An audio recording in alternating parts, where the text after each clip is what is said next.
While he is no longer the majority owner of the Dallas Mavericks, Mark Cuban is still a prominent figure within the NBA.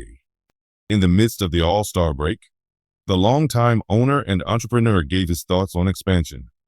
With the NBA continuing to grow its fan base and see record numbers across the board, expansion has been a common topic of discussion. Between the influx of international talent and the pool of players in the G League, many feel the league could easily add more teams into the mix. In a recent column for The Ringer, longtime NBA analyst Howard Beck asked numerous figures around the league about the idea of expansion. Mark Cuban was among those he reached out to, which led to a response from the Mavs' minority owner. With a vast pool of talent across the league, he is a firm supporter of NBA expansion. Cuban has been connected to the Mavericks for over 2 decades now. Back in January of 2000, he became majority owner of the franchise after purchasing it for $285 million.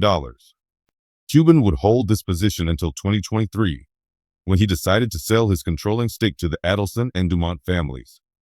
While he still owns a part of the Mavericks after the sale, Cuban is no longer part of the decision-making when it comes to the on-court product.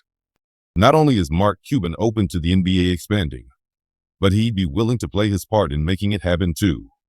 A little over a year ago, he teased the idea of getting back into ownership with a pair of high-profile partners. Back in October of 2024, Cuban was a guest on Shaquille O'Neal's The Big Podcast. During the interview, the Hall of Fame center asked if he would consider being partners with him on an expansion franchise.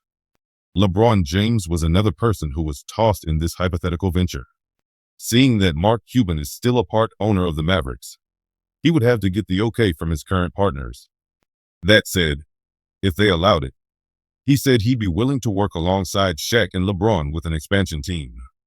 LeBron's name was mentioned because he too has his sights set on ownership in the future. The LA Lakers star has stated on numerous occasions he'd like to own an NBA team in Las Vegas if they expanded there. If the league were looking to make a big splash with a new team, having this trio as the primary owners would certainly provide a huge boost.